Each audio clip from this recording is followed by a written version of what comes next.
Assalamualaikum warahmatullahi wabarakatuh. Nama saya Farel Fawaz Febriansah, NIM saya 119080378. Saya dari jurusan Sosiologi kelas B semester 4. Di sini saya akan menjelaskan salah satu ayat Al-Qur'an yang berkaitan atau berhubungan dengan sosiologi ekonomi ataupun ekonomi. Untuk itu saya akan menjelaskan surat Al-Qur'an saya akan menjelaskan surat Al-Kahfi ayat 19 karena dalam surat ini memiliki kandungan mengenai prinsip konsep uang. Tentu saja hal ini berkaitan dengan sosiologi ekonomi ataupun ekonomi. Sebelum saya membahas, saya akan membacakan terlebih dahulu Quran surat Al-Kahfi ayat 19.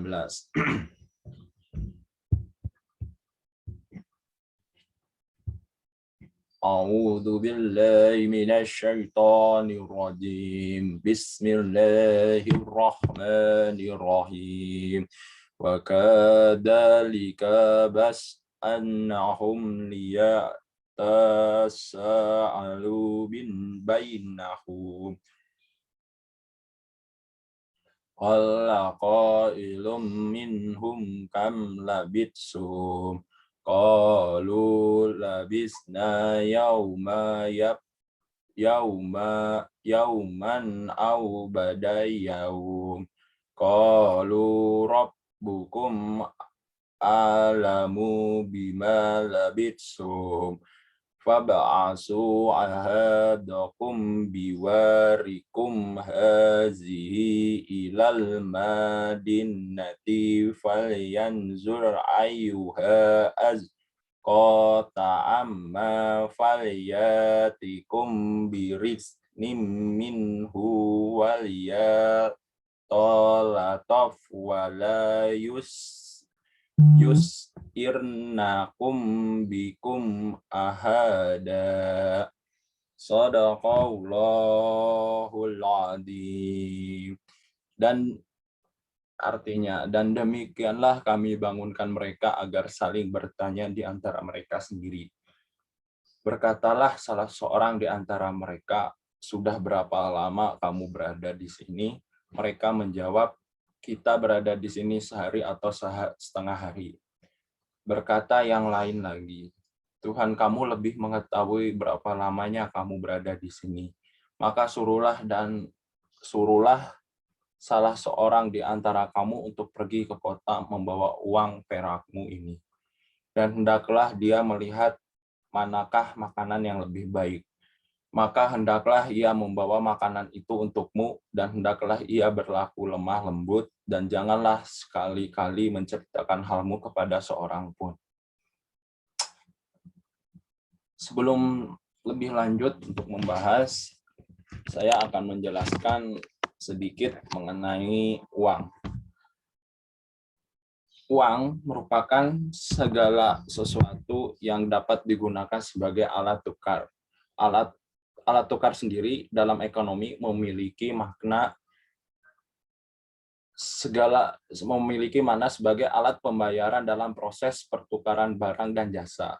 Uang didefinisikan secara berbeda menurut ilmu ekonomi klasik atau tradisional dan modern. Pada ilmu ekonomi tradisional, uang diartikan sebagai segala macam benda yang dapat dimanfaatkan menjadi alat tukar dengan syarat benda tersebut diterima oleh masyarakat umum di suatu wilayah. Sementara uang dalam pandangan ilmu ekonomi modern memiliki makna yang lebih luas. Uang merupakan segala sesuatu yang berwujud benda yang diterima secara umum sebagai alat pembayaran transaksi jual beli atas barang atau jasa serta kekayaan atau aset berharga lainnya, dan sekaligus sebagai alat pembayaran utang. Dari beberapa definisi tersebut dapat diambil suatu kesimpulan bahwa uang merupakan suatu benda yang diterima secara umum oleh masyarakat di suatu wilayah guna mengukur nilai, menukar, dan membayar setiap transaksi pembelian barang dan jasa, serta menimbun kekayaan. Setelah membaca dari definisi uang tersebut, tentunya ini berkaitan dengan ayat Al-Quran surat Al-Kahfi ayat 19. Karena terjemahan arti surat Al-Kahfi ini membahas uang. Adapun tafsiran yang menjelaskan dari surat Al-Kahfi ayat 19 ini sebagai berikut.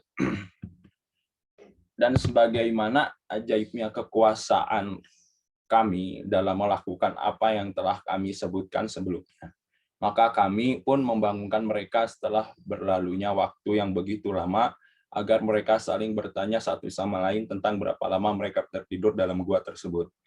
Sebagian mereka menjawab, kita tertidur di sini selama sehari atau setengah hari. Sebagian lainnya tidak mengetahui berapa lama mereka menetap dalam gua itu, berkata, Tuhan kalian lebih tahu dengan jangka waktu tertidurnya kalian di tempat ini. Serahkanlah pengetahuannya kepadanya dan kerjakan saja apa yang mendatangkan manfaat bagi kalian. Maka suruhlah salah seorang di antara kalian pergi ke negeri kita dengan membawa uang perak kalian ini. Dan hendaklah ia mencari siapakah di antara penduduknya yang lebih baik makanan dan usahanya. Dan hendaknya ia berhati-hati ketika masuk keluar darinya. Dan ketika berinteraksi dengan mereka, hendaknya ia cermat dan menjaga rahasia, tidak membiarkan seorang pun mengetahui perihal kalian, karena hal itu akan mendatangkan bahaya besar. Cukup sekian penjelasan dari saya. Mohon maaf apabila ada salah atau salah pengucapan atau salah kata. Intinya dari surat ini sudah sangat jelas ya, penjelasan tafsir ataupun dari terjemahan ayat tersebut sudah sangat berkaitan dengan sosiologi ekonomi ataupun ilmu ekonomi. Cukup sekian dari saya. Wassalamualaikum warahmatullahi wabarakatuh.